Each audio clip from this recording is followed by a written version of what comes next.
Welcome to episode 20. Now, some of you, especially the younger yous, are probably asking, why would you call the shooting of Jim and Megan's car sinking the worst night?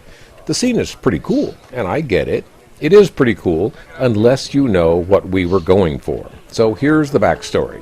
First of all, the sequence had been cut from the movie before we even started in order to hit our budget.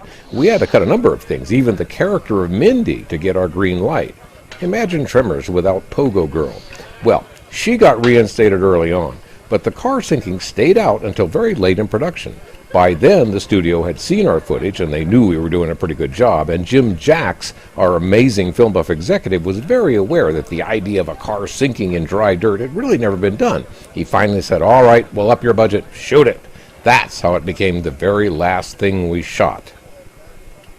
One other detail here. My dad did not come with us back to Los Angeles, so on these days I was the one with the video camera, and I tended to do a lot of narrating. But this is the same day as the shelves tipping over sequence, and it's about 11:30 out on the Jim and Megan location near Acton, just off Soledad Canyon Road here in Southern California. We seem to see people preparing Jim and Megan's car sequence. Megan is about to go into the car. Jim already went down into the hole last night. I gotta say, when we started these last 2 nights of work, our spirits were pretty high. The studio loved our movie. The effects team had had a lot of time to work out the mechanics. We had just one big shot left to get, so we're feeling pretty confident. Lori, wardrobe, Dale, dirt wrangler, producer, writer, creator.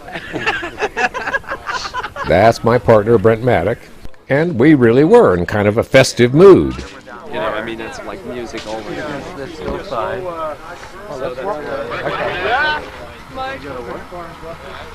All right. Dueling LEDs. This is only for night shoots. It's strictly night work here. So I can see the creatures where they get me. Jane from Russia. He's good Russian radio. Does not work, but it's best. Those earlier shots are actually from the night before, but we were still upbeat as we began the fateful last night. And of course we started by testing everything we could, like our essential dust blasters.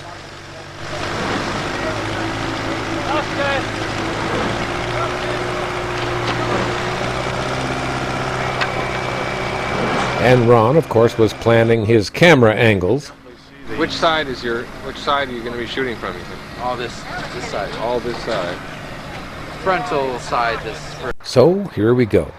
The head of effects had come up with what he hoped was the best idea yet for hiding the big holes we had to dig to accommodate our mechanics. You know what they're doing there, Steve? I believe they're filling the pit with water. They're filling the pit with water, on top of which they will float a couple of feet of vermiculite, which will go up to the surface of the ground, and then the car will appear to be sinking into the vermiculite. And as it does so and sinks into the water, the amount of water that it displaces will cause the vermiculite to spill out around the edges. It'll be quite dramatic. Thank you. They'll be doing this at night, and hopefully we won't see anything. Here's another look at the custom-built tilting elevator thing on which the car was mounted.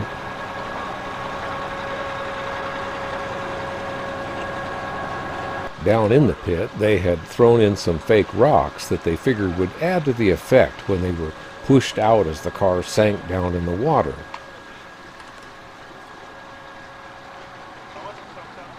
As I've said in other episodes, in shooting Tremors we used bags and bags of the lightweight potting soil, vermiculite. But on this night, we broke all our records. It seems like a lifetime ago, doesn't it? I was so much younger, so much more naive. Now I know what really makes the world tick. Trouble.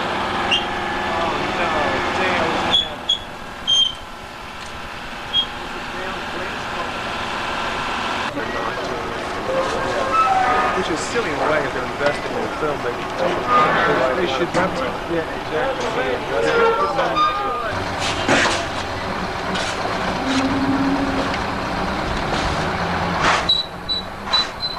Finally, the water-filled pit was leveled off with all that vermiculite.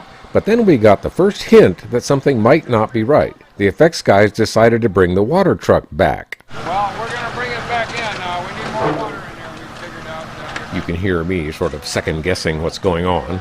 Partially filled with vermiculite. Now they're adding water, having walked through it and found the vermiculite to be fairly dense. I think they may be wondering whether or not the car is going to sink in this stuff of its own weight. So they may be adding water in hopes that the vermiculite will be forced out of the pit when the car goes down.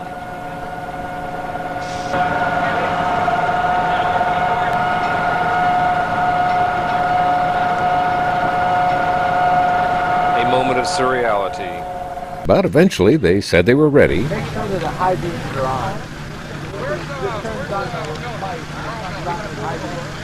And the cameras were ready.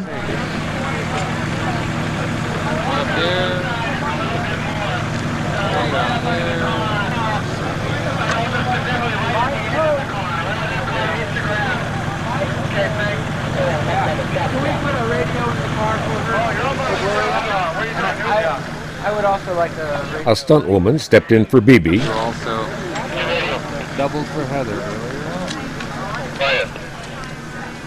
And a little more set dressing to hide that rig.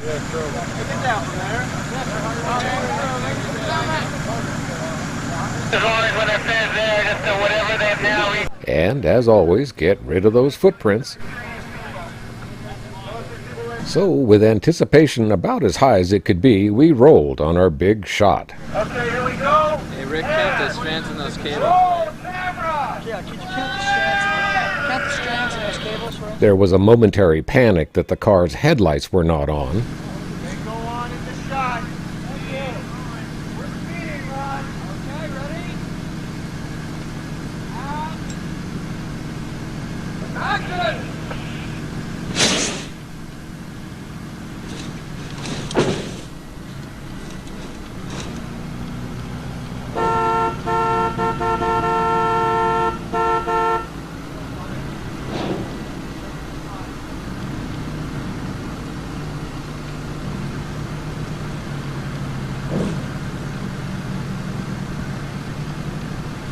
Well, that was as far as the car would ever sink in that vermiculite-filled pit.